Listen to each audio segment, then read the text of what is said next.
like to help.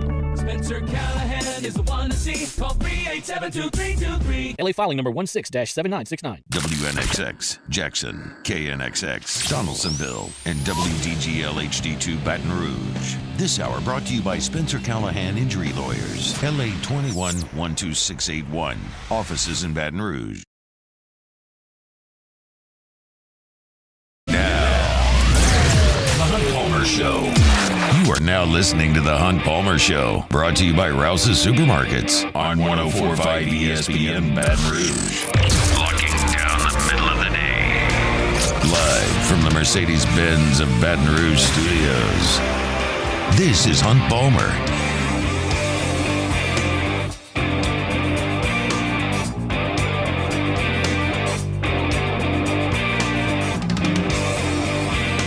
Welcome in. Hunt Palmer coming to you from the Mercedes-Benz of Baton Rouge studio downtown in the capital city on this Thursday. We're starting to work towards the weekend here on 104.5 ESPN Baton Rouge.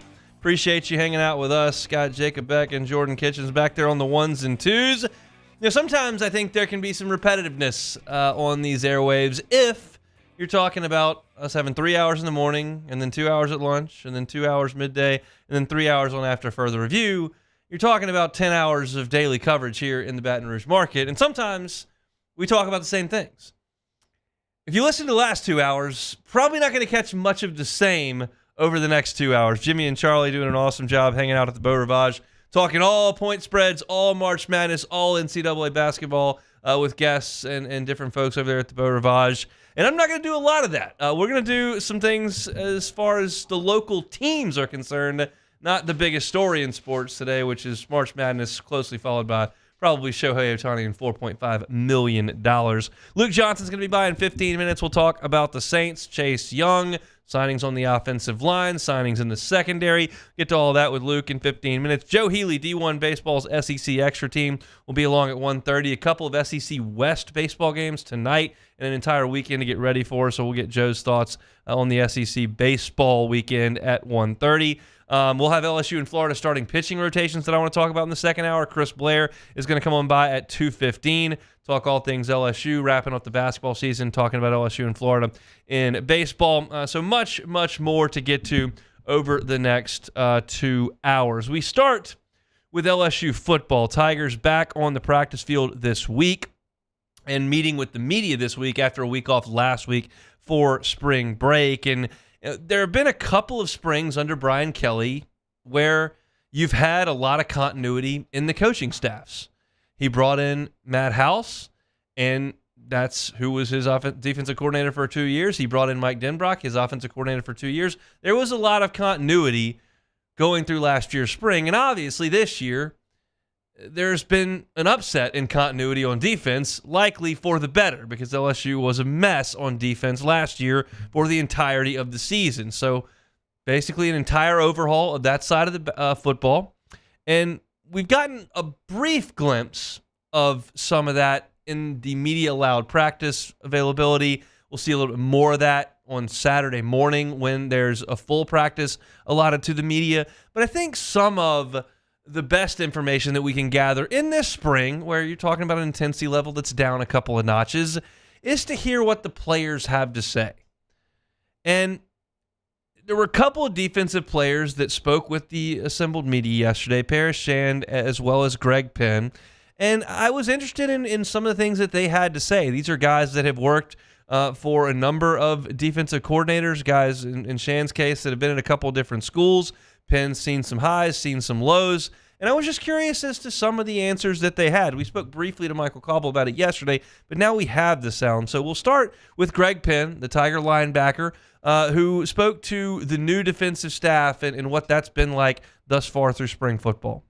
For me, it's a couple familiar faces because they were here my freshman year. So, I mean, it's fun. I mean, those coaches are great. Having C-Ray back, Coach Davis is you'll see, but he's a guy, he'll get on you if you're messing up, things like that. But he's a great coach. Coach Baker, Coach Jake Austin, Coach Austin, all those guys are great. They're really pushing us. I think that hearing new voices has been good for guys. Being able to just play and not think as much has been really good.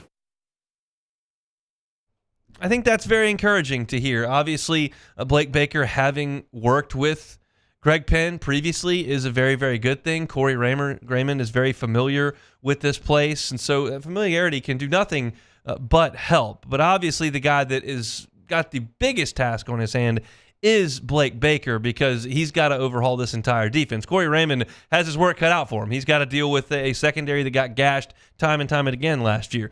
Bo Davis has his work cut out for him. They're low on numbers. But Blake Baker's got this entire defense, including his linebacker group, to worry about. So Greg Penn spoke to what the identity should be under Blake Baker. Yeah, I think we're trying to build an identity of what we want to be. Coach Baker does a great job bringing energy to the room and to the whole defense as a whole. Us playing with fire, playing with enthusiasm, just trying to form an identity. Guys need to understand we're playing a whole new defense, so the guys are learning new plays and stuff like that. And I there's a lot more energy and I think a more jovial personality in Blake Baker as opposed to Matt House, but that's not really of consequence to me. I've seen very, very quiet coordinators like Dave Aranda and Steve Ensminger do awesome jobs here. I've seen very loud and boisterous coaches do great jobs here. I know the end wasn't the best, and certainly what happened afterward wasn't great, but John Chavis did a really good job with LSU's defense. That guy's yelling and screaming all the time. So it doesn't. It's not necessarily your demeanor doesn't have a ton to do with it. It's just how you communicate with players and how well you can call plays. So that's a little bit from Greg Penn on this new staff. But Paris Shand, who's entering his 4th year in college football, his 2nd here at LSU, talked about working with a new staff. It's been good with working with the new staff. I feel like we're learning a lot of new things. Me specifically, I feel like I'm definitely developing a better pass rush package. Working the edges, power, long arm, stuff like that. I think it's going well. You know, Paris Shand didn't have a huge role on last year's team. He did play. It wasn't like he never got in there. But he wasn't a real impact player. And when you talk about what LSU's defensive front looks like right now, he's a guy that is going to have to play and play a lot, especially this spring when they're as low on numbers as they are. I'm more comfortable with, if you're talking about winning football games next year, winning the game in Las Vegas against USC, I'm more comfortable putting Paris Shand on the field for significant snaps than I am Dominic McKinley or Gabe Relaford. Now, that can change, and those two guys may show up here and become unblockable and have to be in there. But for the most part, asking 18 and 19-year-olds to go out there and play defensive line at the highest level is a really, really tall ask. So what's, in my opinion, a likelier scenario if LSU is going to get better play is that Jacobian Guillory and Paris Shand and Sean Washington, some of these older guys, are going to have to shoulder a bigger load than the younger players. I know they didn't have as many stars by their name in recruiting. I know they're not as exciting to talk about on message boards or Twitter, but it's just the reality. They're men in their early 20s as opposed to guys who just finished up high school. That's just the way that I see this. Now, what's going to have to change for LSU, and what I think you can get accomplished here in the spring, is a mentality shift. It makes sense if there are some guys on this defense, in this program, that are a little shook in terms of their confidence with what happened last year. That was a lot of points being scored by a lot of different teams, a lot of different ways. And it's just natural for that to kind of take a hit on your confidence. But Shand spoke to kind of the mentality that this team's got to have in the spring. We just got to do it together. It's a total sum. It's not any individuals. It's the sum of the team. Coach Kelly stresses that all the time. You're only as strong as your weakest link. You always hear that. So it's just a total sum of everyone doing the right things together, practicing hard. I feel like every team in the country is trying to practice hard, but working together, taking care of the brotherhood. And that's a little bit of coach speak. It's not necessarily the most revealing quote you've ever heard, but they do need to be together. And it can be easy for teams to fracture when things aren't going very well, whether that's the offense versus the defense versus the offense, or someone, or just a wedge between the position group. And I think last year, based on the tweets that I was looking at after Matt House and the defensive staff were let go, it would be tough to call that group together. And that's part of this cycle that I always talk about, where confidence springs anew in the spring and builds throughout the summer into camp, because nothing really, really negative happens when you're out at practice. You just blow the whistle and go do it again. Losing a game, giving up a ton of points on national television can cause some people to be emotional and relationships to fracture. And I think it's reasonable to suggest that LSU's defense had its issues with camaraderie late in the season, whether you want to say that's within the confines of the team or you want to say that was just a team and the coaching staff or wherever the case may be. It manifested itself when this thing wrapped up. So to go back to Greg Penn, talk about the defense and playing a little bit more quickly. The defense is flying around, having fun. I see a lot of energy from the guys on defense. Just trying to get better every day, really. I mean, just improving every day as a whole defense and as a team. Spring is a time for energy, not necessarily a time for, I don't want to say demands, but obviously you're not playing games. It's a time for guys to get to know each other. You can make some mistakes. It's not as high stress. It's go out there and play and learn. And it sounds like what Greg Penn is speaking to there. The last bite here is about the biggest question mark probably on this entire team, and that's the interior defensive line and how LSU finds a way with limited numbers right now and limited production returning and a lot of factors stacked against this interior defensive line. What type of improvement are we looking at? I think Coach Bo's doing a great job. There's a lot of guys in there that are working really well and improving their whole package of their game, whether it's pass rush, taking on doubles, the single blocks, hitting the gap. Like they're all, I see a big improvement from all the guys in there. Look, Bo Davis is a great coach. He's a great recruiter. He's very respected. He's thought of as a great motivator, and his track record speaks for itself. He's not a magician. So there's going to be some issues on LSU's interior defensive front and really the defensive front as a whole. The question is, how well can you mask them? What can you get out of this team? The ceiling on this LSU defensive front is not very high right now. It's just not. Now, if what you see from Josh Pate and the crew over at 24/7 or some of the, if there's a transfer portal bonanza after spring football is over, I reserve the right to change my judgment. But at this point, right now, with the guys they've got signed and the guys they've got in camp, like the ceiling is there. What can you get out of it? How close can you get to that? That's just a big question we'll be talking about for the next 3 weeks of spring football, and certainly as we get into August and training camp starts.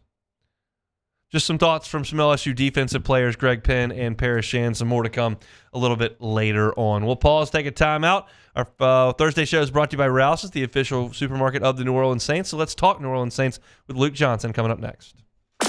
The Hunt Palmer Show.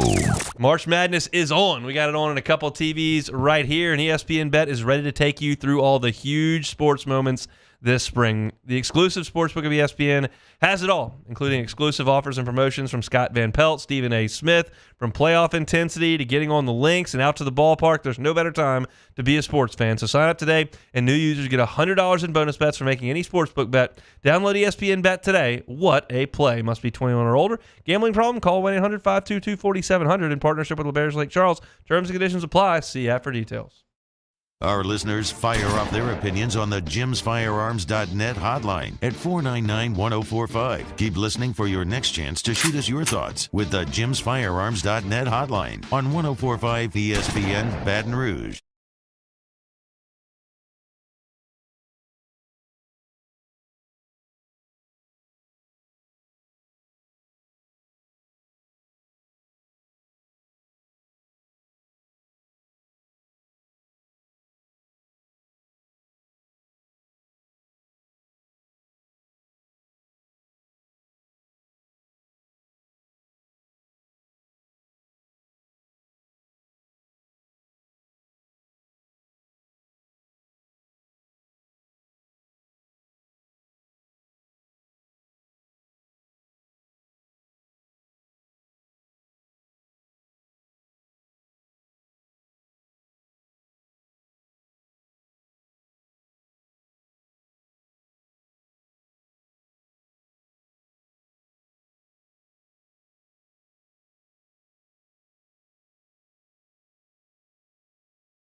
Scona inviting you to join us for Thursday's AFR. Kendall Rogers of D1 Baseball is with us. We'll take a look at the weekend ahead in college baseball. And are the Pelicans real title contenders? We'll discuss 104.5 ESPN Baton Rouge.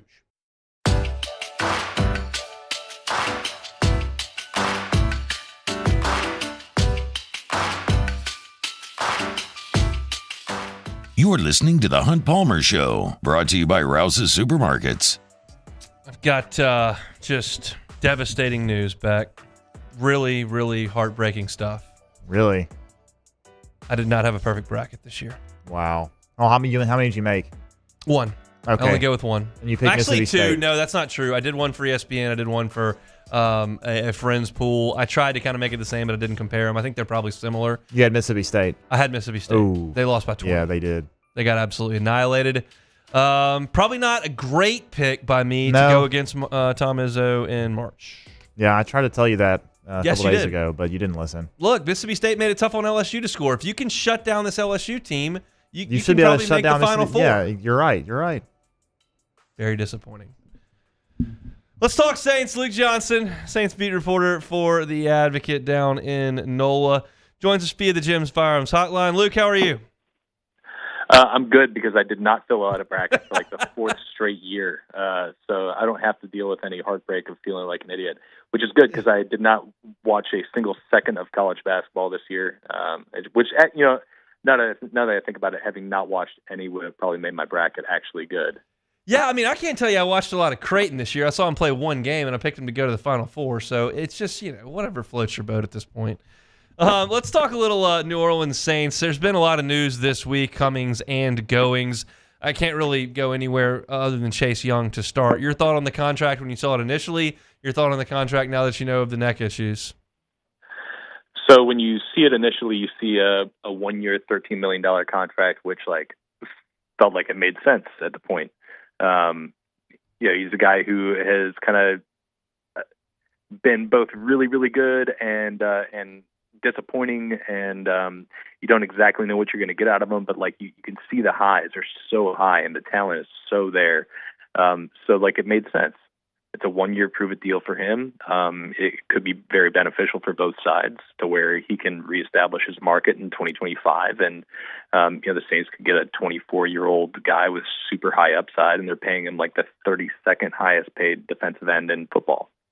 And then, the report comes out the following day where he's going to have neck surgery, and you're like, okay, well, $13 million feels like a lot. And then you see the way the contract breaks down, and if he doesn't play, he doesn't get that money. So I think after going through that kind of roller coaster of everything, I still feel pretty good about it. If he's on the field, you feel pretty good about how his chances of contributing to this team in an area where they desperately need it. Their pass rush was atrocious last year. Yeah, it absolutely was. And so for the purposes of the rest of this discussion, let's just act like Chase Young comes back a week and a half into training camp. He's ready to go for the opener, and he's on the roster and ready to play. What does that mean for Cam Jordan? What does that mean for Carl Granderson? What does that mean for Chase Young and the defense? Yeah, I don't really think it changes a lot. I think Cam was at the point in his career where he's not going to be playing 85% of the snaps anymore. The fact that he did that for as long as he did is part of why he's got a Hall of Fame resume. He's a three-down player who could affect the game as a pass rusher and as a rush defender. But I think those days are gone. He needs to be a player who's playing 60% of the snaps. Carl Granderson probably doesn't need to be out there 85% of the time. They're going to have a rotation, and they're going to get fresh legs in there as often as they can, and they're going to try to get as many dudes out there to bring the quarterback down as they can. So, I don't think you can ever have enough of these guys. I don't think you ever have to worry about how you're going to get them on the field. You can manufacture ways. You can get the NASCAR package out there on third downs where you got 3, sometimes 4 defensive ends rushing on the field at once. You'll be able to find the way to get these guys in the field because it's like one of the most important things you can do as a defense is harass a quarterback. It's why they made Tom Brady's life miserable for his 2 years playing in the NFC South. When they're at their best as a defense, they're getting after the quarterback, and Chase Young will help them do that, assuming he's healthy.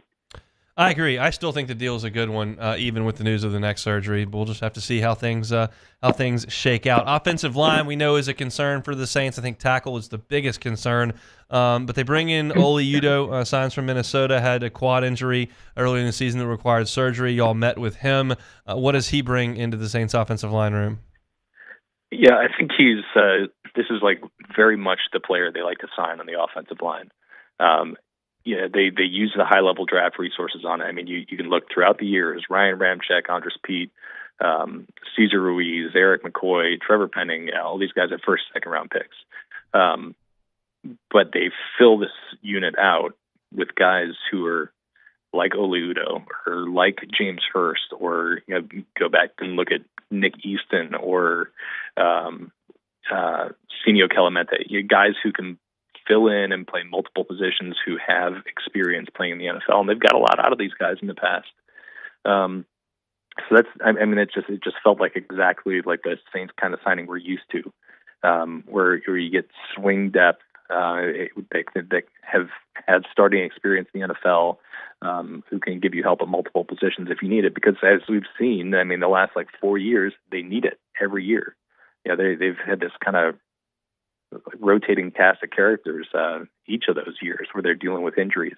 You have to have guys who are able to step in and fill in multiple places, and he gives them that. So with Udoh coming in and Chase Young signing, does that change how you feel about the first couple of picks they make in the draft now that those two guys are part of the fold?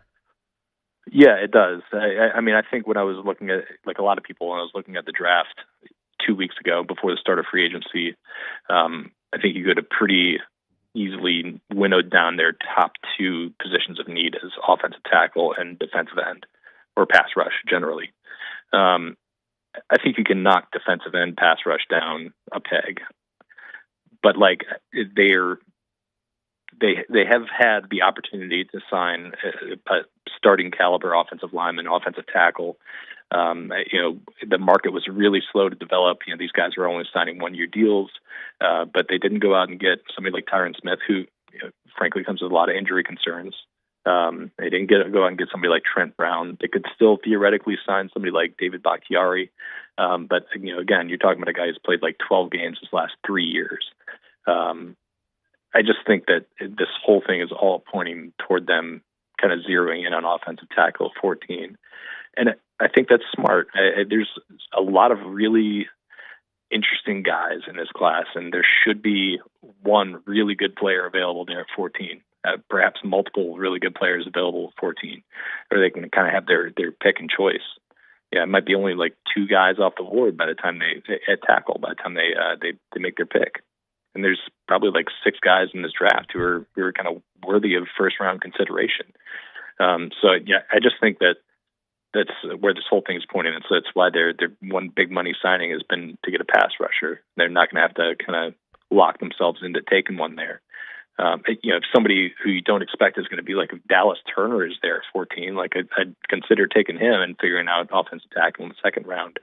But I think for me, that even gets knocked down a peg lower than maybe even pass catcher, a receiver or a tight end who's available at 14. I think I'd consider that over defensive end right now. One of the spots where the Saints do have a lot of depth is in the defensive backfield. Isaac Adams signs with 49ers. He is out of town, but Jonathan Abram and Ugo Amadi are coming back. How do you feel about that position group today? I still think it's kind of a sneaky need, especially if they do decide to move on from Marshawn Lattimore. I mean, that's probably going to be a move that happens this summer because of the way they structured his contract. I think losing Yadam, I don't know, it makes me feel a little bit different about that. Because, I think he played really, really well last year. I think you could see this team having 3 guys who are capable of playing starting level football, at least average NFL starter, and Paulson Adebo, Alontae Taylor, and Ike Yadam. I don't think they have that right now if they trade Marshawn Lattimore. And I think that's going to have to be a position that maybe they address in the draft, if that's really something they're going to consider, if they really think that they could end up moving on from Marshawn Lattimore. Because they can't, we've seen it over and over again, you can be really, really deep in the secondary, and by week 4, like, you're signing guys off the street to go in there and play important reps. So it's I think still a position they have to beef up. Do you expect any more activity between now and the draft? Any significant activity? It's a good question, because I think there's probably a number of guys they'd like to add, but we've kind of seen them in recent years wait and sign some of these guys after the draft if they last that long. We saw it with Tyrann Mathieu and Jarvis Landry a couple of years ago. It's a way you can kind of game the system a little bit and not have to worry about comp picks and losing them for signing guys. So it wouldn't surprise me to see them just kind of hold steady and maybe make a small addition here or there, kind of like the ones they've made so far, and see what the market looks like for free agents after the draft in May. Luke, we appreciate some time, man. We'll talk next week. All right, man. Talk to you soon. Luke Johnson covers the Saints for The Advocate. That's great stuff. I mean, this is not the headline material that signing Derek Carr is, or signing a new offense coordinator is, but this is the meat and potatoes of your football team, is addressing some weaknesses in depth on the offensive front and finding a guy here or there that can give you meaningful snaps. It sounds more fun to talk about the third pick in the draft, or to talk about a new quarterback or a shiny new running back that comes in, but the best rosters are built with really strong depth to go with the headline players, and the Saints are in the process of trying to find those diamonds in the rough, and we'll see if Chase Young and Ugo Amadi and Oli Adua can be that for the New Orleans Saints. If they can, probably looking towards the top of the division. If they can't, and these holes persist on the roster, then you're probably looking at a team that's looking at a third place spot in the division. It's just, there are fine margins, especially in a division that's as jam-packed as the NFC South is. It's mediocre, but it's jam-packed. There are fine margins there. If we were talking about the Saints competing with the Chiefs, I wouldn't be real gung-ho about it, but the fact is they're competing with the Falcons. So here we are. So that's a great look at things from Luke. We appreciate his time each and every Thursday.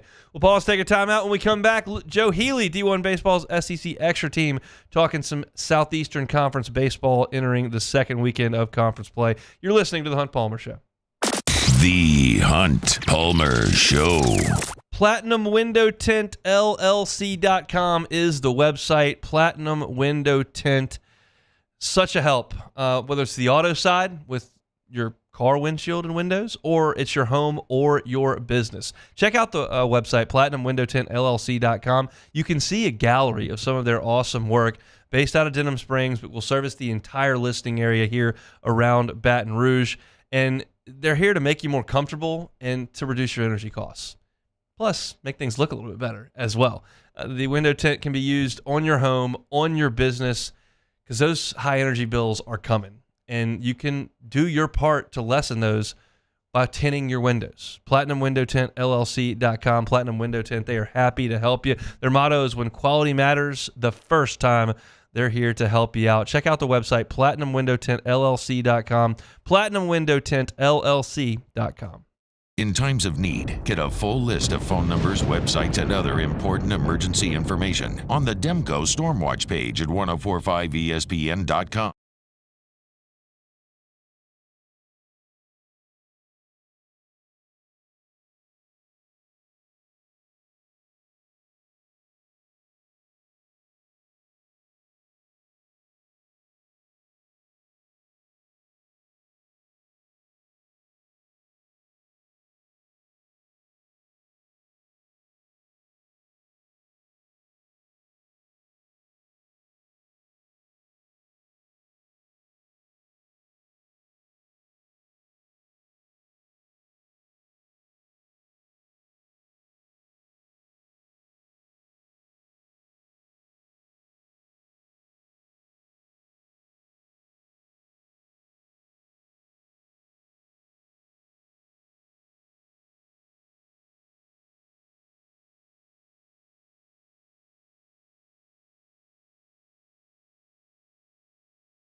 On Friday's OTB, final preview of Tigers, Gators in the box. Plus, a recap a couple of 5 seeds as the Pels and Magic chop it up. Look forward to the spring weekend that will be, and Champagne Shenanigans. Off the bench, 7 to 10 a.m., 104.5 ESPN.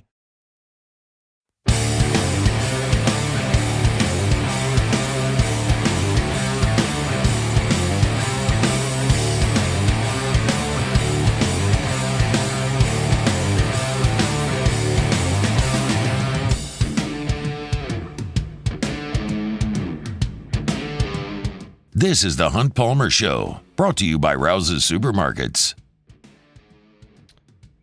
It is a Thursday here on the Hunt Palmer Show. That means we're brought to you by Rouse's Markets, official supermarket of the New Orleans Saints. Download that Rouse's app. Do your weekend shopping today with the folks over at Rouse's. LSU in Florida in a huge 3-game set from the box starting tomorrow night. A couple of SEC West showdowns tonight with Arkansas and Auburn, as well as Mississippi State at Texas A&M. To talk about it all, we go to our guy Joe Healy, part of the SEC Extra team on D1 Baseball. He's with us every Thursday and joins us now on the Jim's Firearms Hotline. Joe, how are you? Not too bad, Hunt. How about yourself? Doing quite well.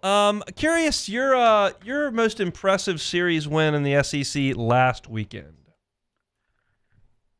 I got to go State, right? I mean, there's just so much that goes into it's a rivalry series. It's, you know, all the pent-up frustration that State's had the last couple of years, and it was the way in which they did it. I mean, sure, they lost a game, but my goodness, they came a couple of plays away from winning that one too. And then the other 2 games of the series, they just kind of ran away with things at a certain point. And that's, they not only won the games, they won games in ways in which they weren't capable of doing last year. Like they would not have been able to pitch enough to hold off even in a compromised LSU lineup long enough to do what they did. So they got the pitching last weekend. They got the offensive performance, which was a concern going into that weekend for State. So that comes off to me as the most impressive. There were some others, but they weren't as surprising, right? I mean, Vanderbilt sweeping Auburn, while very impressive, is something that was always going to be on the table. So I think you have to look to the Mississippi schools, and I'll take State series win for that honor. How big of a concern was that for LSU's pitching staff? I'm not overly concerned about it, at least from the Holman standpoint of it, because there were some, unearned runs. I'm sure he gave up 10 hits, but I'm not concerned about it from that standpoint. And then with Hurd, I think we know that you and I have talked about a bunch. We know who he is. I wonder if maybe LSU just kind of caught a team that was always going to win that series, and it was just kind of feeling themselves. So I'm going to maybe take a step back and take a breath and not be too worried about it. We can have a different conversation this weekend, but also understand Florida's going to run into some baseballs and hit some home runs. I think you can pitch to them. I really do. The back half of their lineup isn't the most impressive, I guess, especially in situations where they're putting a lineup out there against left-handed pitching. It tends to be really light when they do that. So I do think you can pitch to them, but, I mean, you're facing Caglione and Colby Shelton and Luke Heyman and Tyler Shellnut. They're going to run into some balls, so it's a little bit of a sliding scale, but I'm going to allow another couple weeks before I start to get overly worried about that. We'll talk a little bit more LSU and Florida here as we get into this coming weekend. But last one, I was impressed with Alabama's series win over Tennessee. Your thoughts on that? Yeah, if you'd have told me that, okay, you're going to get a bad start from Ben Hess and you're going to lose that game, I'd have been like, well, that's all she wrote, because that's kind of their formula. And so I give a lot of credit to them just mentally and being able to fight back and win that series the way they did. And so it gives an air of legitimacy to them. We've got them ranked like 11th in the nation. I'm scrolling out to make sure that's right as I tell you. Yep. I don't know if they're actually that good, to be honest with you, but they've earned that spot because that was a really gutty conference win. And here's the thing. I mean, you and I have talked before about kind of the math in the SEC where it's like you need 13 or 14 to get on the bubble. You need 15 or 16 to be on the hosting bubble, and anything above like 17 or 18, like you're talking national seed. Picking off a series like this, yes, it was a home series, but if Tennessee had won that series, none of us would have been shocked. So they've kind of changed the math a little bit to where now, okay, like it feels like now Alabama can maybe start to set its sights on something a little bit bigger because we know that they can compete against a Tennessee team, and maybe the Tennessee pitching staff isn't all that and what we might have predicted it might be when we got excited about Russell and Causey pitching well and Drew Beam being Drew Beam. But that offense might end up being the best one in the conference when it's all said and done. So that was definitely impressive last weekend. I'm excited to watch a little bit of baseball tonight, sandwiched around some basketball as well. Two SEC West showdowns as Arkansas goes to Auburn and Mississippi State heads to Texas A&M. Let's start with Auburn. They're in a kind of a situation that I think LSU could find themselves in 8 days from now if the Tigers can't win against Florida. And then all of a sudden you look up and the first one is Hagen Smith at Baum next week, and you're going to be an underdog pretty significantly there. Auburn's behind the 8 ball because they got swept, and here comes Hagen Smith to the Plains. How big is this weekend for this Auburn team? Yeah, I mean, huge. You can't get swept. I mean, and that's just all there is to it. And maybe you can pick off, a couple. I mean, Mason Molina has shown to be beatable. He's had a couple of starts that haven't been great, and in the middle game, they've been doing a little bit of a piggyback with Tigert and Will McIntyre. And you and I are familiar with Will McIntyre's game. He's a nice piece. He's a veteran. He's steady, but he can get got. So I think Auburn will get a game here. Wouldn't shock me if they win the series because that'd be the most Auburn thing that's ever happened. But you're right in that you come in there and you're like, well, I mean, what do you do with Hagen Smith, right? I mean, in the game that he starts. And I thought it was interesting, too, that they went ahead and started him on Thursday instead of kind of playing around with the rotation given the Thursday start. It appears Auburn did. They're starting Connor McBride tonight, although Auburn's got enough questions in its rotation that I think there's also some element of that to not necessarily just going with the rotation they've been using with Alsip at the front. But yeah, Arkansas is just a buzzsaw on the mound. I mean, Missouri is not going to be good this year, but I mean, you hold any SEC team that has scholarship players on the roster to 1 run in 27 innings, you're doing something right. Yeah, that was the part that obviously stood out. They were able to do that. Mississippi State and A&M is very, very fascinating to me. I watched a little of the Aggies yesterday. Lavalette and Montgomery both hit monster home runs, and now LSU managed to wake Hunter Hines up, and Dakota Jordan's been wide awake. So there's some real bats that are going to take the field in College Station on tonight. Yeah, absolutely. And this is I'm most fascinated with the matchup here between State's offense and A&M's pitching staff from both sides of it. For State, it's like, okay, how real is what we saw last weekend? Did you catch LSU at a good time, or are you just kind of coming awake as an offense? Is Hines going to continue to do that? Does David Mershon stay hot? What about Aaron Downs? Is he a guy who you can maybe put in the lineup and get a spark from? And then on A&M's side, the numbers were so good on the mound leading up to last weekend. And so was it just that they ran into a Florida offense that, as I mentioned, can just run into some balls? Or is this a situation where, pitchability really wins when you're facing non-conference competition, when you're an SEC team? And then maybe when you start to face some physical offenses with the SEC strike zone, which tends to get called a little smaller, does that stuff kind of start to erode away, and what you're left with is a pitching staff that has good stuff but not necessarily great stuff, and their pitching staff ends up being something between what it was last year, which is problematic, and being what it was the first 4 or 5 weeks of the season, which was excellent. Joe Healy is with us, part of the SEC Extra Team on D1 Baseball, the Highway to Hoover podcast, always available wherever you get your podcasts, and it's a great listen each and every week. It's Joe and Mark Ethers. Joe joins us on Thursdays. All right, let's talk a little LSU and Florida National Championship Series rematch.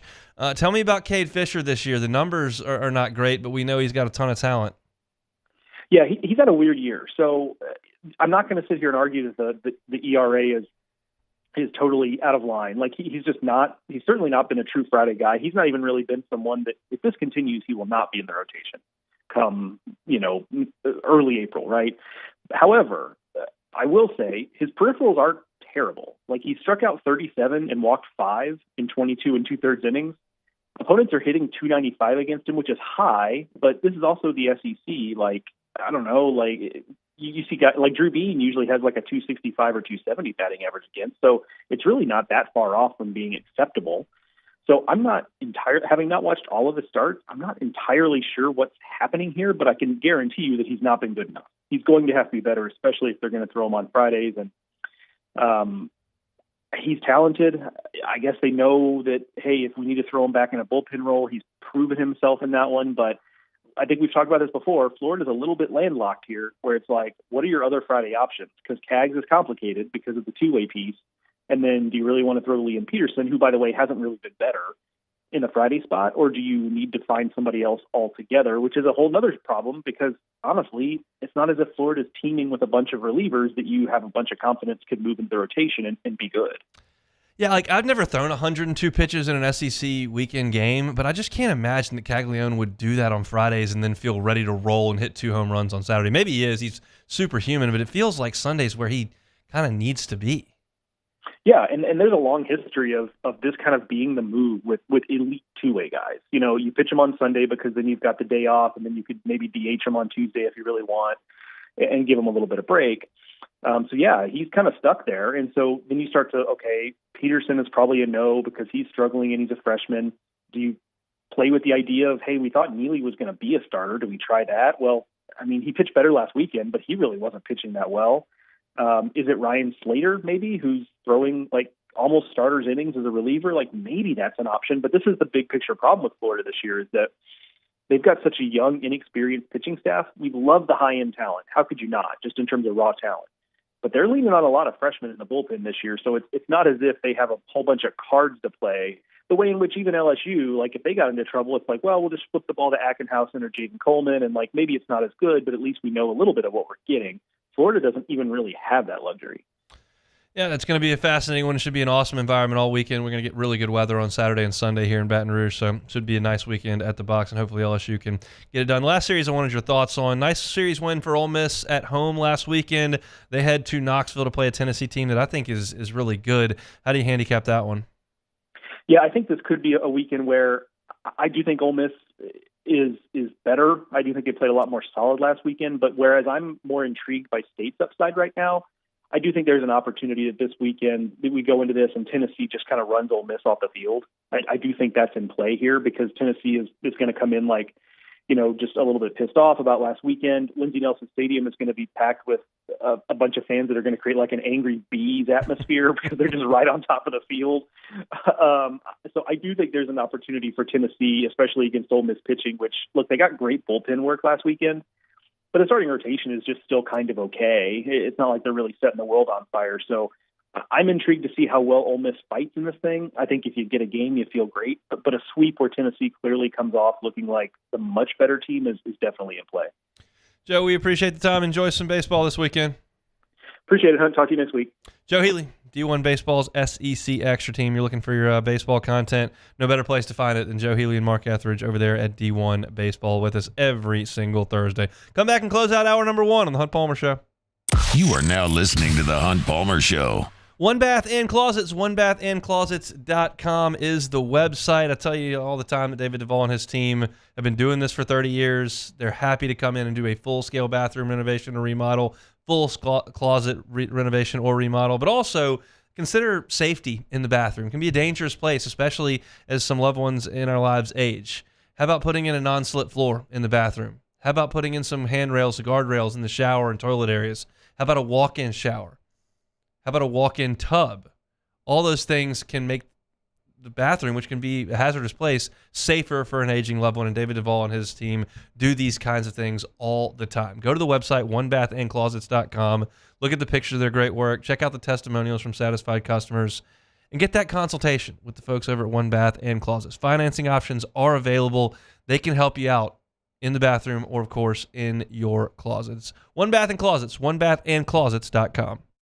Our listeners fire off their opinions on the jimsfirearms.net hotline at 499-1045. Keep listening for your next chance to shoot us your thoughts with the jimsfirearms.net hotline on 1045 ESPN Baton Rouge.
Madness is here. We're live at the Beau Rivage Wednesday, Thursday, Friday, and Sunday. Live at lunch for the Beau Rivage for March Madness right here, 104.5 ESPN Baton Rouge.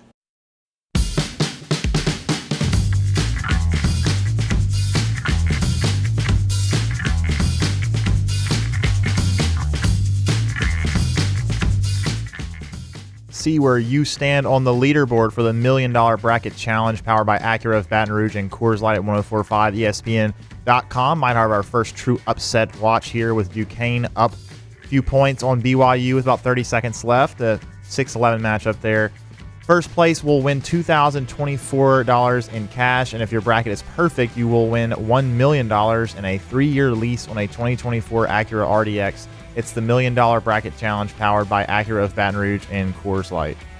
You are listening to The Hunt Palmer Show, brought to you by Rouse's Supermarkets. Invite you to download the Rouse's app, do your weekend grocery shopping. Going to be watching a lot of hoops and a lot of baseball this weekend. Get on by Rouse's, get everything you need from your alcohol to your food. Get something to put out on the grill as the weather starts to warm up. Rouse's is always a great spot, and we love our location, Rouse's Burbank and Lee. That's where I do my grocery shopping, a great new location here on Florida Boulevard in North Baton Rouge. Wherever you are in South Louisiana, there's always a Rouse's somewhere near you. Here's the question, Beck. Okay. And Jordan, I'll get your thoughts on this too. You're new to the Live at Lunch crew, but I think you've got a pretty good handle on it. How much money would I have to give Jimmy Ott with a check to not watch nor gamble on any basketball for the next 3 weeks? How much money would that take? A lot. I don't know how much, but Jordan? Like if I wrote him a check for $4,000. No, Okay. I don't think that would be enough. Well, when you're dealing with Jimmy, you're dealing with a high roller. So, I mean, we got to back the Brinks truck up. I don't want him cutting, but like if not my money here, but would he not do it for $6,000? No, or are we talking about 25 grand to sit this whole thing I think out? we're talking about at least 6 figures or 5 figures. I was about Five. to say 6 figures. At least 5. If he's not doing it for $75K, we got a problem. At least 5, I think. Only knowing them for 2 months at this point, I would say there's not I'll take that back. There's no amount of dollars on this planet you would have to take the FBI to go and extract him from the Beau Rivage right now.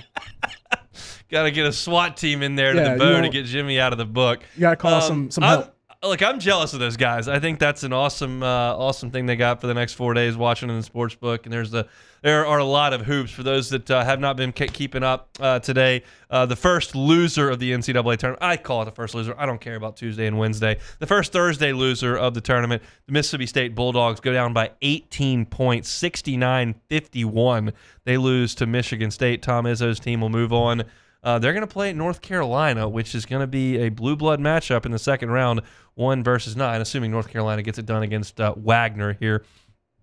Scores that are ongoing right now. Duquesne leads BYU by 3 under 20 seconds to go in that one. Creighton has extended its lead over Akron. Thankfully, they're up 14. I've got Creighton in the Final Four. We're going to need them to go ahead and beat Akron in the first round. It appears that they're going to do so, or they're well on their way right now.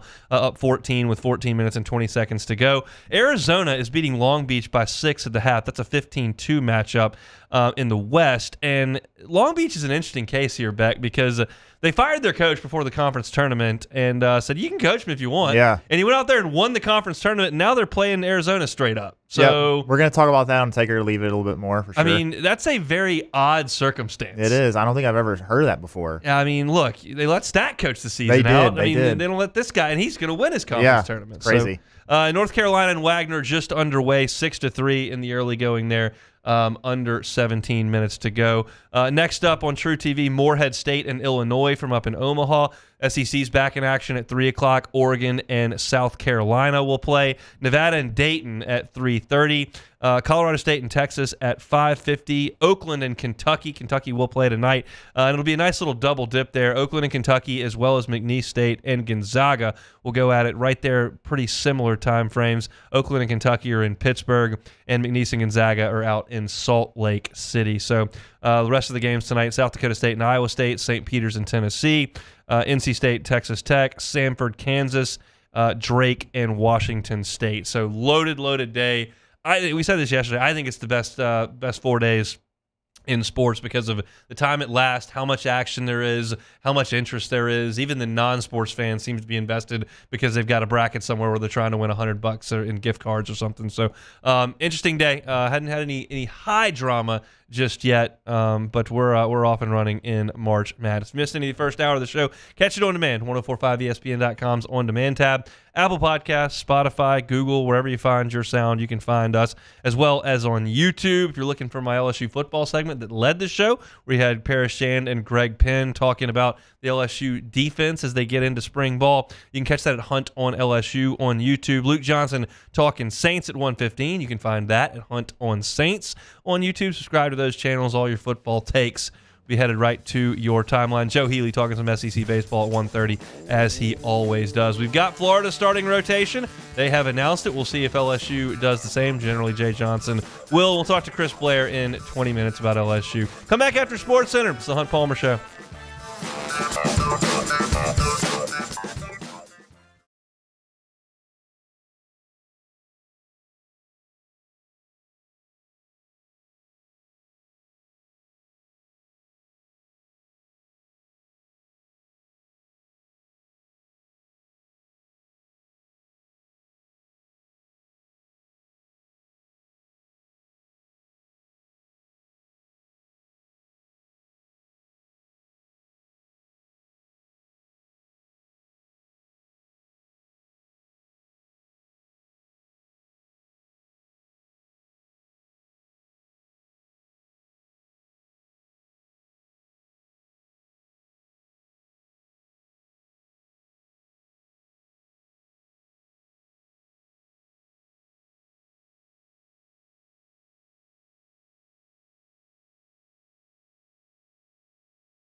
Sports Center. I'm Doug Brown. In the first round of the NCAA tournament today, a familiar tourney team posts an impressive win. He sets it up to the foul line. Hogarth zipping left corner. Aiken's jumper is good for three. Aikens looks at the Michigan State fans behind him as he buries it to give Michigan State a 63-47 lead in the 8-9 game. On the Westwood One NCAA radio network, Jaden Aikens with 15, Tyson Walker with 19, to lead the Michigan State Spartans to a 69-51 win over Mississippi State. It's just gone final. Duquesne beats BYU 71-67. That's an 11 over a 6 seed. For Duquesne, it's their first NCAA tournament win in 55 years. The NCAA women's first four will continue tonight at 7 Eastern on ESPN2. Arizona and Auburn will kick off the doubleheader. The Padres beat the Dodgers today in Seoul 15-11, 4 hits and 4 runs batted in for Jake Cronenworth. Hey, it's your resident Super Bowl champ, Chris Canty. Have you filled out your women's bracket yet? No? Well, you still have time, so don't panic as we're here to help. It's Unsportsmanlike, 6 a.m. Eastern, right here on ESPN Radio, ESPN2, and ESPNU.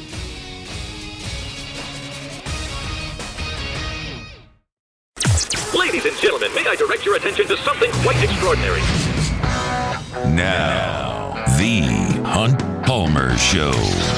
The Hunt Palmer Show on 104.5 ESPN Baton Rouge. Brought to you by Rouse's Supermarkets.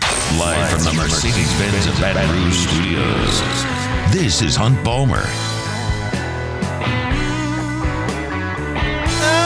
Number 2, Thursday edition of the Hunt Palmer Show, working towards the weekend. I'm betting there are a few of you that took the afternoon off, try to watch some basketball. I'm thinking that's probably possible.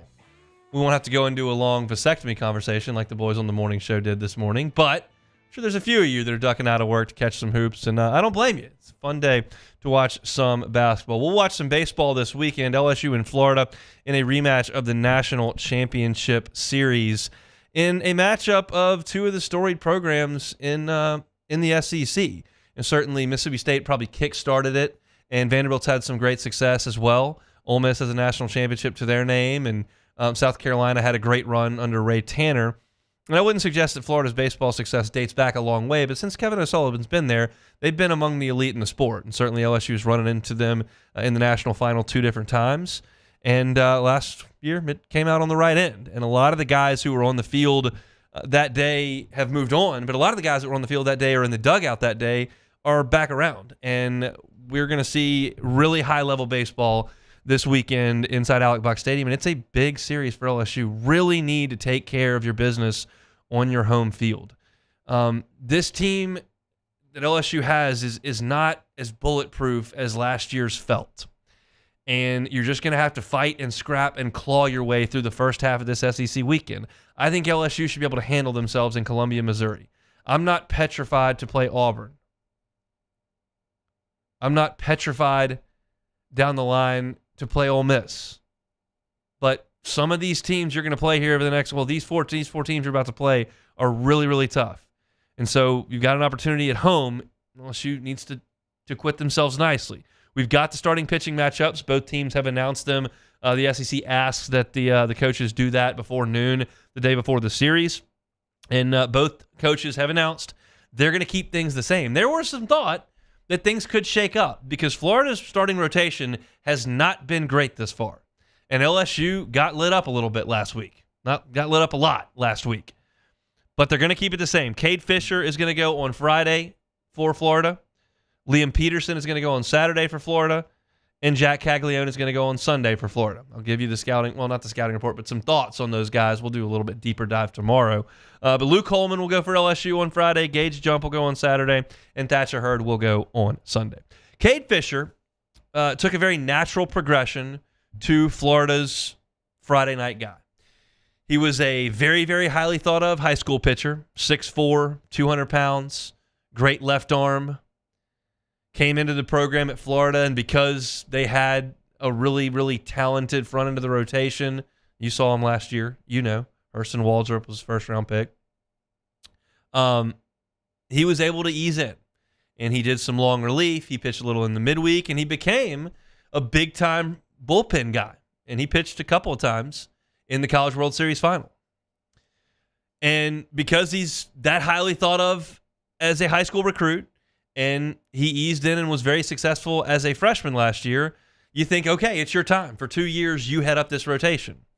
And he goes out against St. John's in the opener and gives up 5 hits and 6 runs, 5 of them earned, against St. John's. And then he was a little better against Columbia. He struck out 10 in 5 innings, but did give up 5 hits in those 5 innings and 2 runs.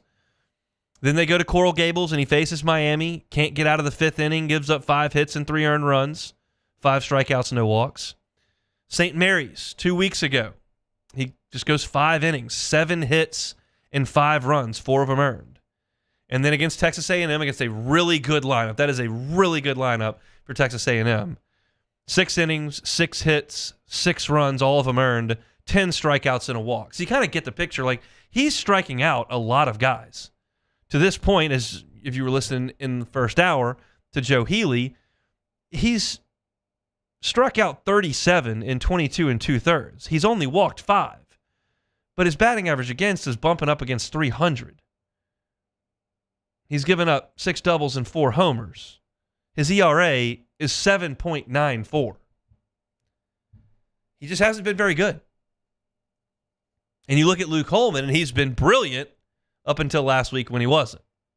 I will be very, very curious how Luke Holman deploys his arsenal of pitches tomorrow in terms of how many breaking balls he threw. It seemed to me, and I don't have the numbers in front of me, that he threw more breaking balls last week. And I don't know if that was by design, if that was what felt good in the bullpen, if the fastball just felt really bad, but he threw a lot of breaking balls. I'm curious to see how that shakes out.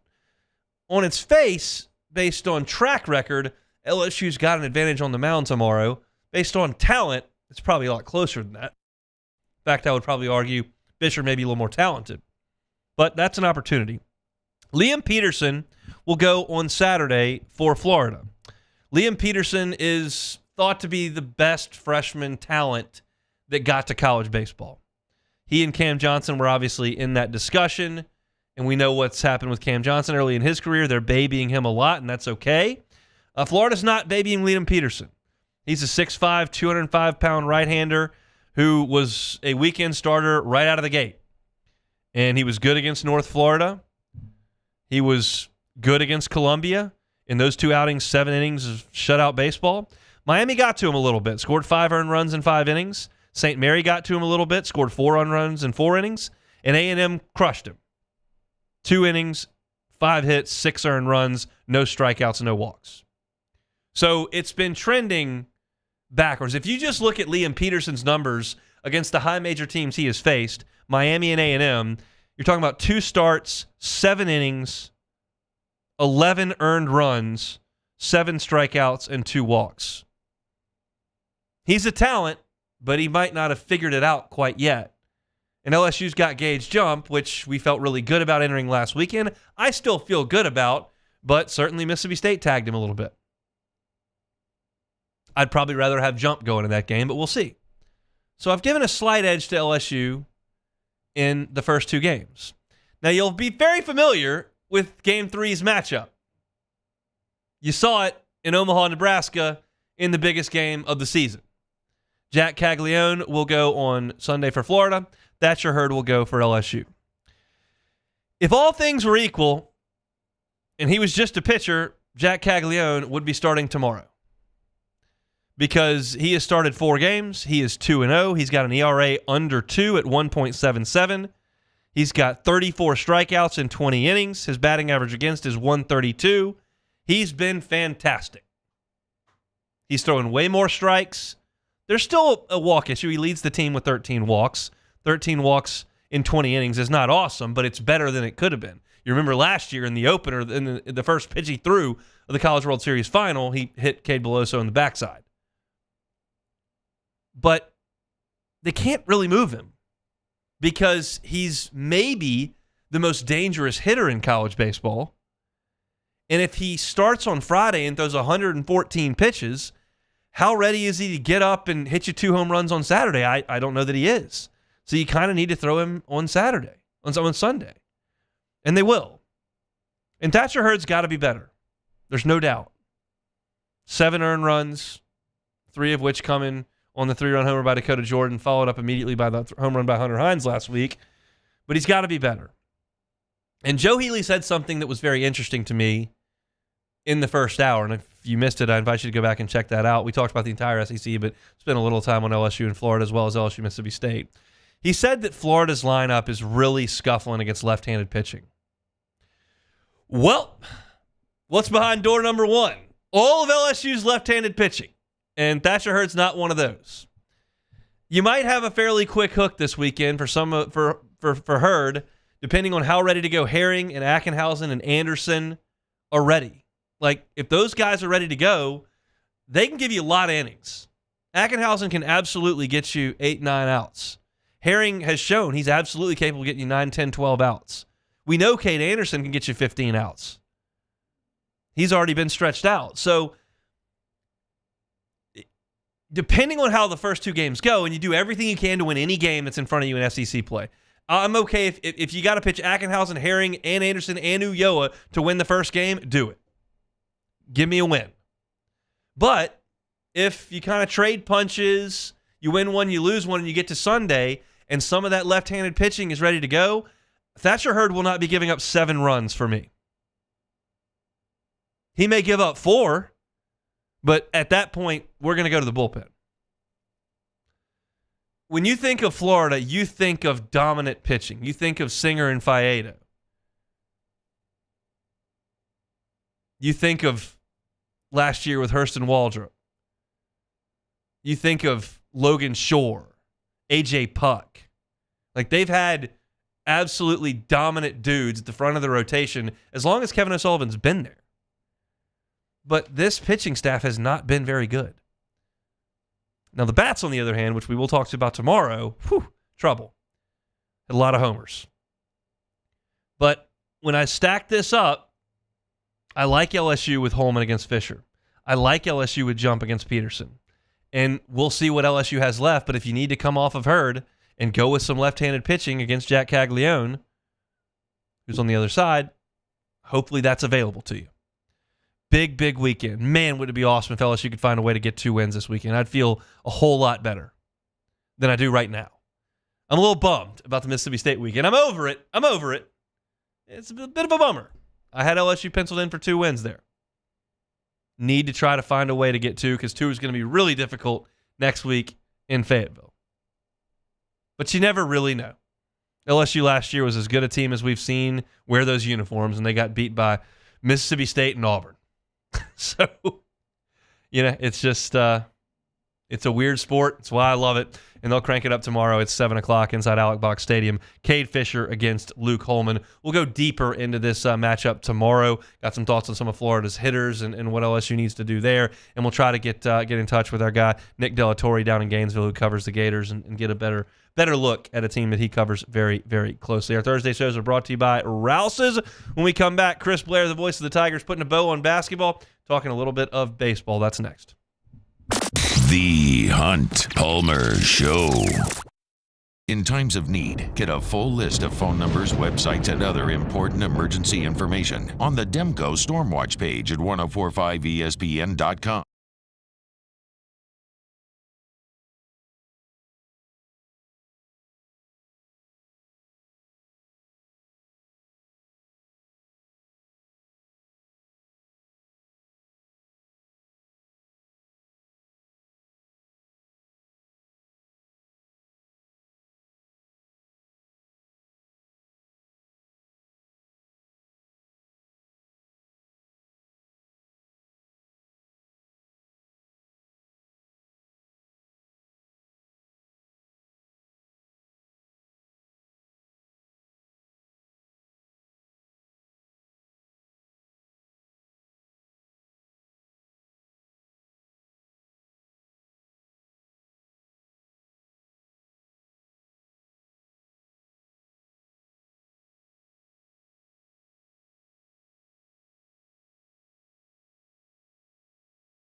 Moscona inviting you to join us for Thursday's AFR. Kendall Rogers of D1 Baseball is with us. We'll take a look at the weekend ahead in college baseball. And are the Pelicans real title contenders? We'll discuss 104.5 ESPN Baton Rouge.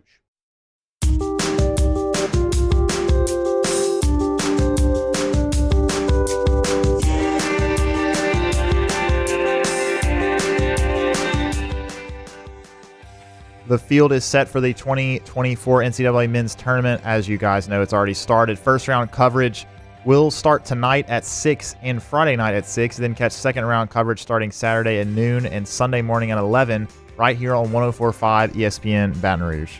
You are listening to The Hunt Palmer Show, brought to you by Rouse's Supermarkets. Shout out to our guy, Cade Wassan, for getting everything set up to get you live action from the NCAA tournament when we come off the air on Thursday and Friday, 6 o'clock. And as Beck mentioned there, on Saturday, you can catch some NCAA tournament action. As I look up at the screens right now, North Carolina up 10 on Wagner about halfway through the first half, and Creighton taking it to Akron. They are up 17 points with about 5 minutes to go. So it looks like my Blue Jays will be moving on. See you in the Final Four, Creighton. I love my folks from Omaha. Go Blue Jays. We'll talk some LSU football here. As we did in the first segment of the show today, I heard from Greg Penn and Paris Shand. And Paris Shand is a guy that I don't think about a lot when I think about LSU's defensive line, but a guy that I think probably needs to step up and be a factor for this team. And in so doing, he'll have a new defensive line coach to work with. That is, of course, Bo Davis. So Paris Shand was asked about Bo Davis and having him as his position coach. We had Pete last year, and he's a great coach, but he came in a little bit late, so it was a little bit of adjustment last season. And I feel like having the coaches in from the spring, it's not really the coach themselves. It's more so I feel like the longevity of having that person to teach you from the spring through to the season, to the fall, really helps. And that's obvious. I mean, LSU's defensive line coach position has just been very much in flux since Brian Kelly got here. You had Jamar Cain, and then he moves on, and then you have Jimmy Lindsey, and he's trying to coach the guys, and then he gets sick, so you're moving John Jancic around and trying to figure that out, and that's not really why they were brought on staff. And then Pete Jenkins comes in the middle of the year to try to kind of rescue things, and it's just been in flux for the entirety of the time. And now you've got Bo Davis, who's going to come in. He's going to be there. He's going to be the coach day in, day out from the spring, have some time. Like I talked about at the top of the show, like, this just seems like such a valuable time because you don't have to worry about getting ready for a game or game planning or any the depth chart or anything. You're just trying to coach guys' technique and make them better. And that is the first step of this thing. And once you can get that technique implemented, then all of a sudden you can go into game planning and feel like guys can execute it because you've been there teaching them every step of the way. Obviously, Coach Peoples is another coach that's been brought in. He's going to deal with your edge rushers there, which Paris Shand's going to play a little bit outside as well. And he talked about having Coach Peoples and what that's going to do for the position. He just wants us to play fast and work our hands, attack the tackles. It's a lot of just attacking. It's a mentality thing. I feel like with Coach Peoples, and he wants us to really attack. I think he's doing a great job in our room, and I feel like our room is really deep, and we're gonna have a lot of production. I feel like. It's interesting, and you hear that attack and being aggressive, and I was listening to T-Bob earlier this morning, and they were talking about how there was a bit of a read and react situation with the LSU defense last year. Blake Baker wants guys moving towards the football, so hopefully a big change coming for LSU on the defensive side of things. Chris Blair, voice of the Tigers, joins us every Thursday. We have him now on the Jim's Firearms Hotline. Of course, toured lovely Nashville and Starkville last weekend, and not going to Gainesville this weekend. The Florida Gators will come to us. So how was your week in Nashville and Starkville, sir? Oh, well, it didn't go the way anybody wanted it to go. And if you want to go from one extreme to the other, that's exactly. I went from one ville to another ville. Quite different, quite the contrast. But, hey, yes, the best news is LSU and Florida playing, and it's being played in Baton Rouge. So couldn't be better than that. We'll talk about that here shortly. I do want to get your thoughts on the basketball season as we kind of put a bow on it, the NIT. First round signals the end of the Tiger season as they lose on Tuesday against North Texas. What will you take from this basketball season, year two under Coach McMahon?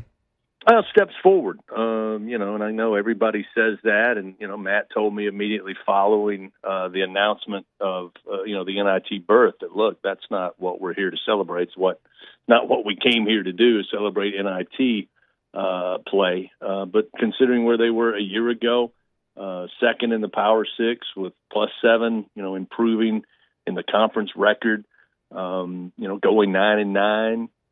The finish they had to end the season. I mean, there's a lot of positives. I think the biggest challenge now is, in this day and age, roster management. And that's not just a basketball thing, and that's not just an LSU thing. You're hoping you can get through this portal window that ends sometime in early May and have maybe 4 guys, maybe 5, that are going to be part of this team this year and next year. So that now you're adding 2 signees. Now you're adding maybe 3 or 4 that fit your needs in the transfer portal, and it's not a total roster overhaul. Because, again, that was the biggest thing this year is trying to instill what is expected to be an LSU basketball player. And, I think these guys bought into it. I mean, they didn't quit. I mean, there were times they were outmatched talent-wise.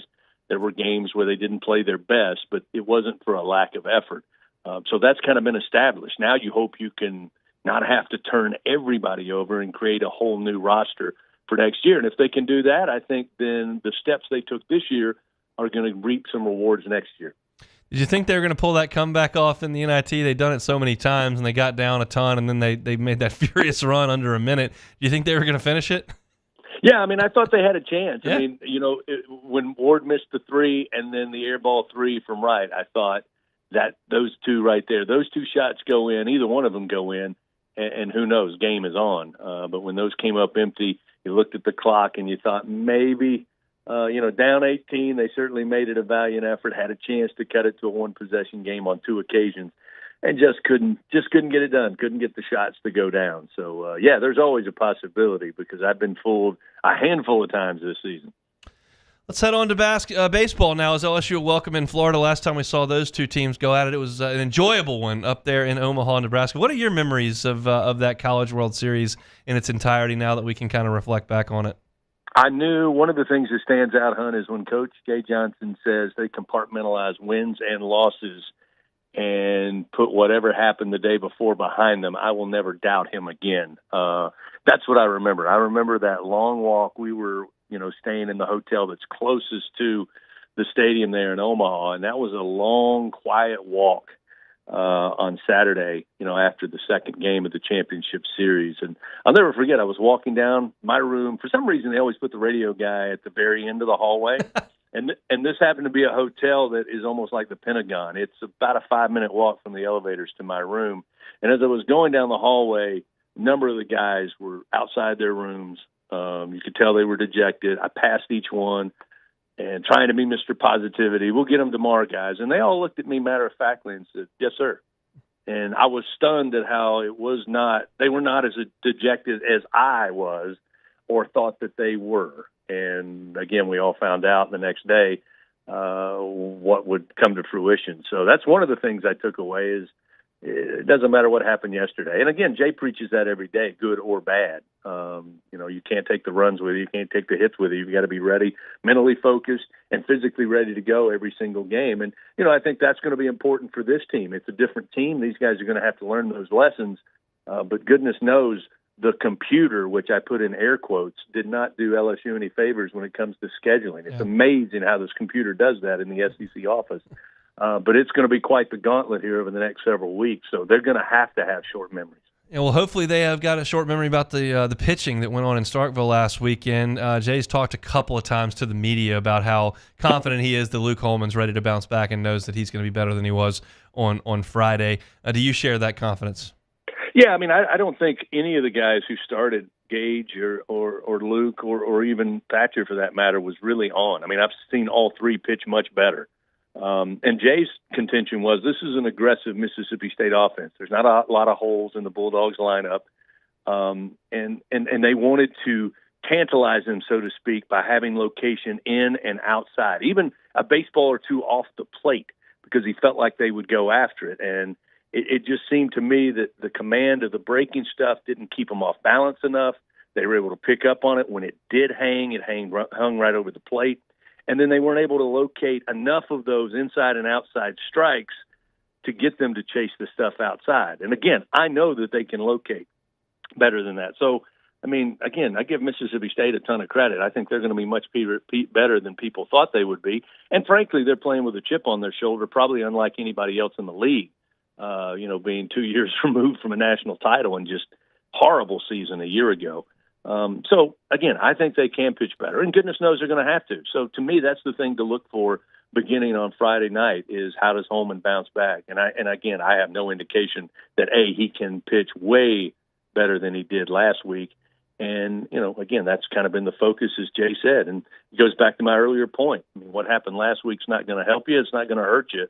But you're going to have to certainly be prepared against a Florida lineup that many people left for dead 2 weeks ago because they lost a couple of non-conference games. But I learned a long time ago when it comes to SEC baseball, until late April, early May sometimes, you don't quite know how good a team can be.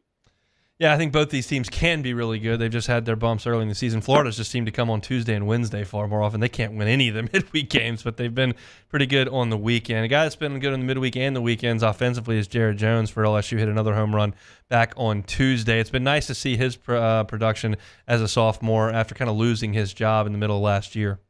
Yeah, I really have been impressed. I mean, one of the things that we all knew he had to improve on was reading the spinner and handling breaking pitches. Teams just gave him a steady diet of it down the stretch of last season, even into the postseason. And I think he's done a much better job of doing that, being a little more selective, being able to pick it up a little early. And if they do make a mistake pitch, even with an off speed, I mean, we've seen what he can do with it. I think offensively, Jared's playing great. I've been really impressed with what he's done at first base. And again, that's having said that, knowing that we had maybe one of the best defensive first basemen in quite a while in the entire college baseball world, and Trey Morgan. So Jay told me earlier in the year, he said, hey, look, just don't be Trey Morgan. You're not Trey Morgan. You don't have to be. And so I think he's done a good job and continues to get better at first. And then, Tommy White, some people thought maybe he wasn't off to the best start as far as what he was doing at the plate. But if there was one bright spot last weekend, it certainly was Tommy. And on top of that, he made some really impressive plays at third, one that I think secured the win on Saturday night, 9-8. Yeah, double play was a special play. I think a lot of times that we fans like the big talent and the super velocity, and that excites us, and that's the guy that we want to see. But I think coaches, who's the guy that I can trust? And it sounds like to me that Nate Ackenhausen's kind of won that battle in the bullpen. Would you expect to see him closing games, or do you think Jay will go to him at the first sign of trouble over the weekend? Yeah, one of the things that Jay mentioned to me Monday night on his show was that, if he's got to get in a foxhole and it's fight to the death, Nate's the first guy he's calling on. That tells you how important he is. And there was a stretch there on Saturday in Game 3 where, again, LSU tied it up, and then it was almost if you could just get to a certain point, stay within striking distance, Ackenhausen was going to be the guy he was looking to, and then quickly the game spiraled, got out of hand, and he decided to go against that. But, yeah, without question, I think we'll see a good bit of Nate this weekend against Florida, because I think at the moment out of the bullpen, and there's been some really good performances, don't get me wrong, but I think if you asked which is the guy, we had one the last 2 years that was kind of his guy in Riley Cooper. I think Nate Ackenhausen is now that guy. We'll see you at the box on Friday night, Chris. Thanks, man. You got it, Hunt. Sorry for being late. I'll do better next week. It's all good. He's the voice of the Tigers. Chris Blair, he'll be on the call all 3 games this weekend as LSU welcomes in the Florida Gators. March Madness action continues. We'll give you an update on some of those scores. We're not done yet. We got 30 minutes to go on a Thursday edition of the Hunt Palmer Show. You are now listening to the Hunt Palmer Show. Tell you every day about audio video security solutions. Mitchell Fisher and his team, just an awesome local company that were great to me and my family at our home. If the weather's heating up now, you're going to spend some time outside, whether you got a pool, outdoor kitchen area, or just like hanging out in the backyard, want some tunes out there. Let Mitchell Fisher and his team come out there, put in those speakers, put in that home audio system that you can control just with the touch of a button on your smartphone. That's what we do in my house, and it's been a huge hit for us. The Myers man loves to be outside. That means mom and dad have to be outside. no matter if it's cold or hot, and we can put some tunes or even the baseball game on outdoors. And the folks at Audio Video Security Solutions are happy to help you do that. Check them out online. It's avssla.com. You can see a list of their services, see a list of options in terms of your quotes, and you can just check them out on Instagram as well at avss_BR. It's Audio Video Security Solutions online at avssla.com. Our listeners fire off their opinions on the jimsfirearms.net hotline at 499-1045. Keep listening for your next chance to shoot us your thoughts with the jimsfirearms.net hotline on 1045 ESPN Baton Rouge.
On Friday's OTB, final preview of Tigers, Gators in the box. Plus, a recap a couple of 5 seeds as the Pels and Magic chop it up. Look forward to the spring weekend that will be, and Champagne Shenanigans. Off the bench, 7 to 10 a.m., 104.5 ESPN.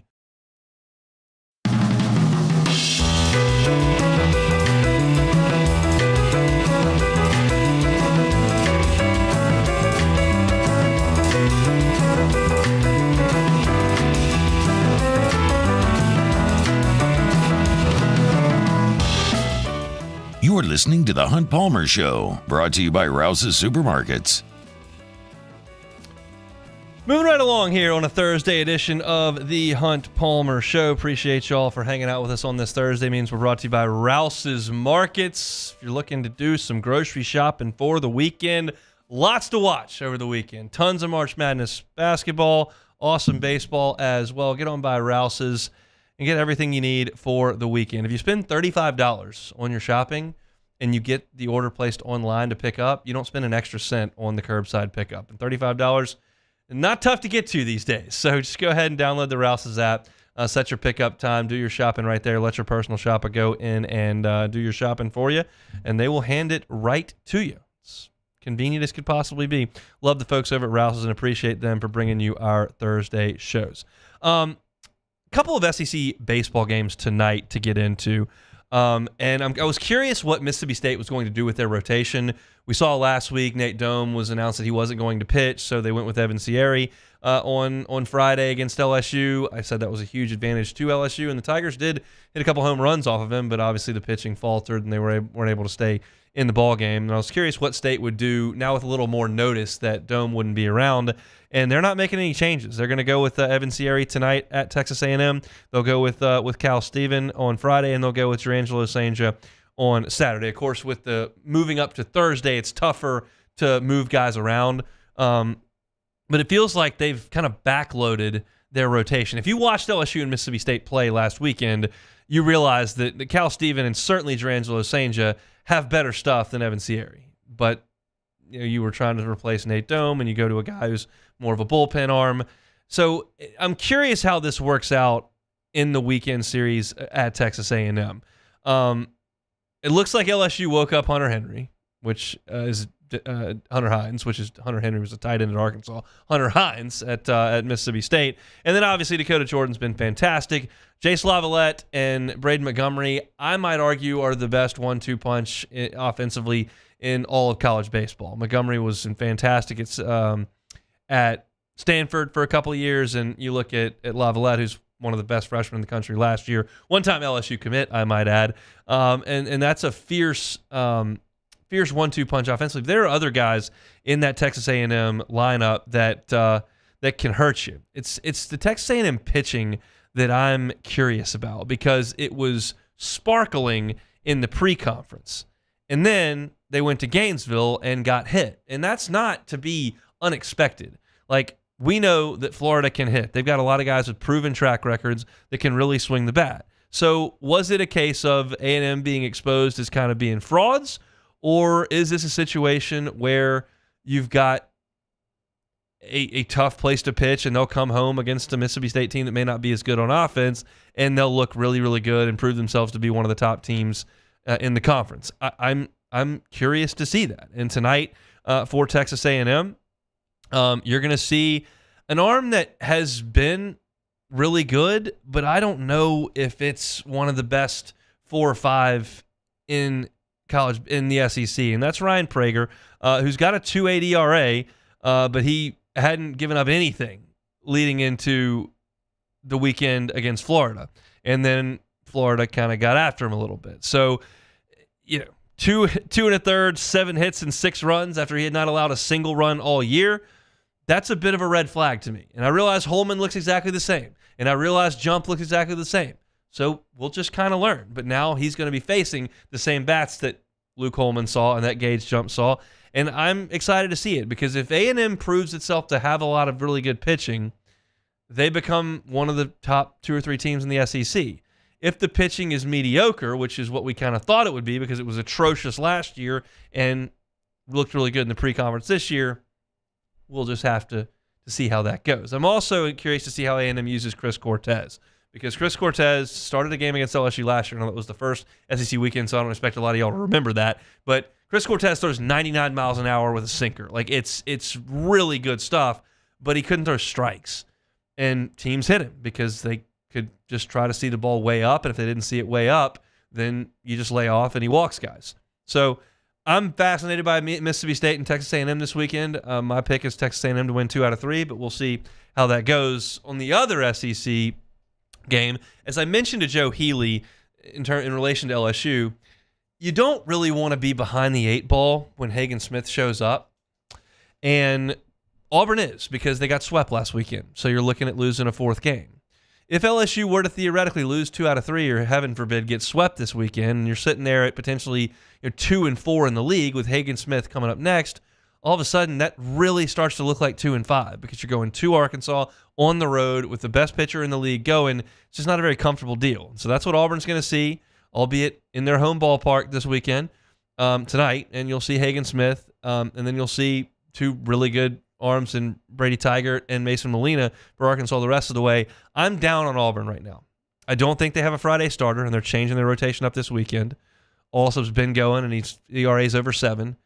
I don't know that their bullpen is dominant, and while I like Ike Irish a lot, and I think there are a couple guys in that lineup that can hit, I just don't think I trust Auburn right now to be anything better than the 9th or 10th best team in the league.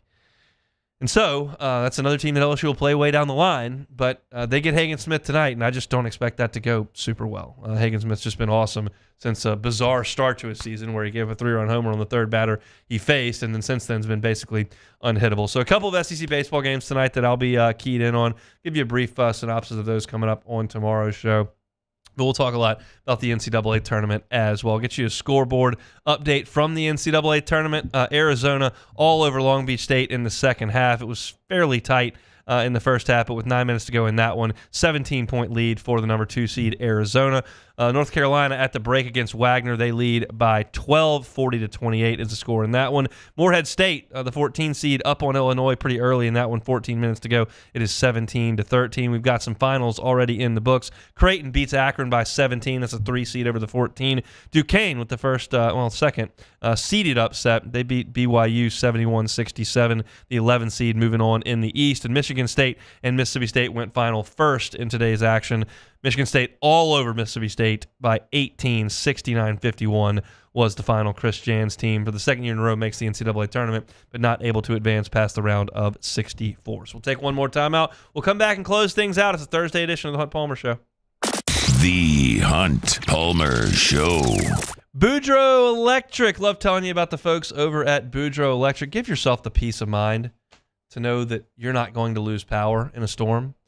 Whether you're riding the storm out at your home or whether you're evacuating, you want to keep that power running. You want to keep that house cool. You want to keep that fridge functioning. And if it's just one of those afternoon storms that comes through here in the summertime that we know so well, and you're working from home, you can't have the power going out. Have that generator put in by the folks at Boudreaux Electric. They're a certified Generac dealer, a premier Generac dealer. And look, if you're talking about air-cooled Generac home standby generators, 10-year warranty. Talking about liquid cool, 7-year warranty, including parts, labor, and travel. Give them a call, 985-397-1562. That's 985-397-1562. That's my friends at Boudreaux Electric. In times of need, get a full list of phone numbers, websites, and other important emergency information on the Demco Stormwatch page at 1045ESPN.com.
March Madness is here. We're live at the Beau Rivage Wednesday, Thursday, Friday, and Sunday. Live at lunch for the Beau Rivage for March Madness right here, 104.5 ESPN Baton Rouge.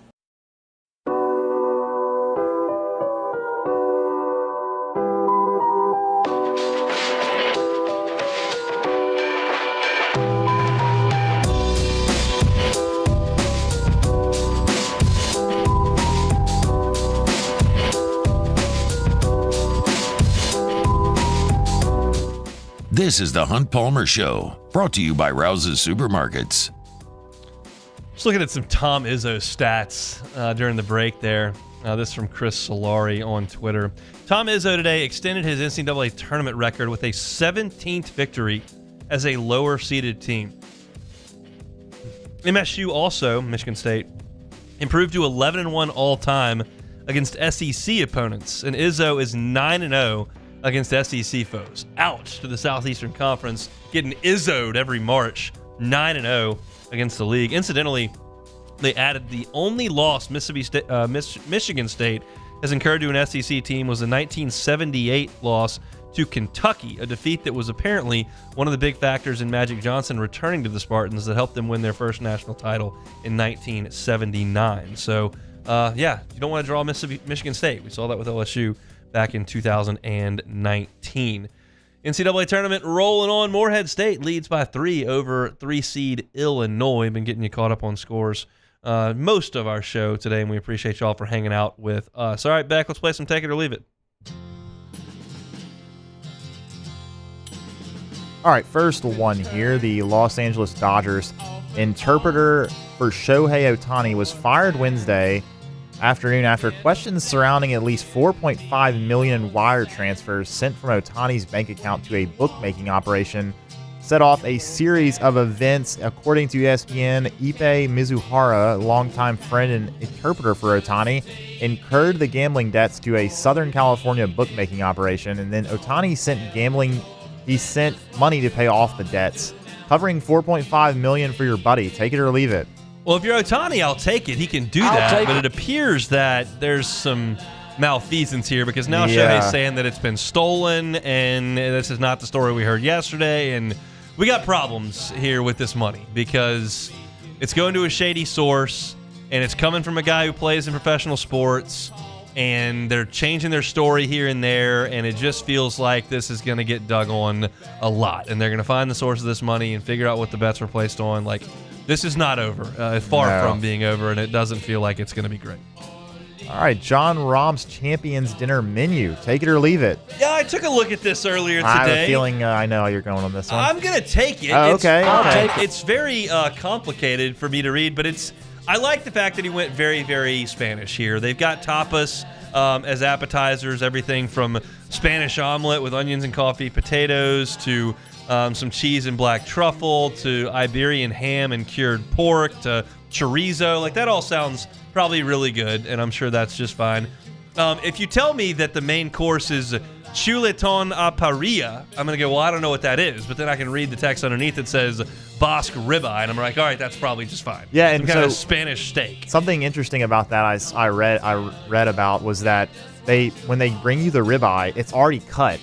But they bring it to you in a hot plate so you can cook it however much, like to your desired temperature. Oh. So like he said if you cooked anything more than medium rare, and like where I'm from, like you would get looks. Yes. But if you want to, you have that option. So that was interesting take on it. And I'm sure there'll be people that do. We had a discussion yesterday. Yep. I'll be sad about it, but it's what people want to do. And I did find this out. I think we found this out last year, but I jogged my memory. Rahm's picking up the tab for this entire dinner. Yeah. That includes the wine and the bourbon and all that kind of stuff. He just got a nice paycheck from Liv, so he'll be fine, I think. You think about, like, who would be somebody that, like, wouldn't be absolutely loaded? Like, I wouldn't think that, like, they Zach all have Johnson, a lot of money. probably. He had been playing for a while. Like, how long had Danny Willett been in? Yeah. That time he was picking up that tab. That's true. Now, he won $1 million from the Masters. You can pick up dinner. I'm sure the tab is, let's see if I can ballpark that. I would say there's figures, huh? There's 23 guys there. That's just a ballpark. and it's 600 a head with wine, 700 a least, head. probably. Yeah. So yeah, what do the numbers come to if I do 23 times 700? It may not be six figures in that case, but yeah, it wouldn't be. So I got the calculator. 23 times 700. You're off for 20 grand. Okay, They're that's fine. nothing. They're Yeah, gonna be that's fine. pocket They'll, change. they'll be just fine. But Immelman did say to the Barstool guys, like, yeah, maybe if it's not your favorite winner, you might go for a real special bourbon, real special bottle of wine they got there in the cellar. So yeah, I'll take that. All right, next one here. Long Beach State coach Dan Monson, who unfortunately the Beach is not looking great right now in their game, but he said, I'm a Seinfeld episode in reference to his team making the tournament after him being fired. George would be proud. Take it or leave it. I'll take it. Yeah, I completely. I mean, we'll talk about it in a second. But the fact that the AD, just go to the AD one. We'll just add on to this because the AD sounds like a clown. Yeah. So the next one is along with what Monson said. The AD for Long Beach State said his decision to fire Monson was made with the hope that it would inspire a run to the NCAA tournament. I'll leave it. Yeah, that's ridiculous. And the guy, the coach goes to the press conference yesterday, and he sits down to answer a question. He goes, I don't really have to answer anything I don't want because I'm working for free now, which he's technically unemployed. It's just I completely agree with the fact that you can fire a coach who made the NCAA tournament by winning a conference tournament. Winning 3 games in 3 days doesn't prove to me that you need to lead the program forward, but I do think that firing the coach right before the conference tournament and letting him coach is a weird move. You want to fire him February 14th and let the guys run out the string there, that's fine. But right there at the end, you might as well just let the guy play. I think the Long Beach State AD is full of it. I'm pulling for Coach Monson to get it done today, although it doesn't appear that's going to happen. But an interesting situation. You don't often see a fired coach coaching in the NCAA tournament, but that is certainly the case with Long Beach State today. So that's it for our Thursday show, brought to you by Rouse's. If you missed any of it, catch it on demand. 1045ESPN.com's on demand tab, Apple Podcasts, Spotify, Google, or YouTube. Wherever you find your sound, you can find us. We started talking LSU football with Paris Shand and Greg Penn, Luke Johnson on the Saints. You can find both of those segments in their respective YouTube channels, Hunt on LSU and Hunt on Saints. Go ahead and search that and subscribe. We appreciate it. Joe Healy talking SEC baseball at 1:30. LSU and Florida have announced their starting pitching for the weekend. I broke that down at 2 o'clock. Chris Blair with us at 2:15. Little SEC baseball in hour number 2 as well. Loaded show tomorrow. Patrick Wright from the PMAC getting ready for LSU women's basketball. We'll have some Florida baseball stuff, LSU football. Lots going on. Matt's going to drive you home. We're back tomorrow, same time, same place.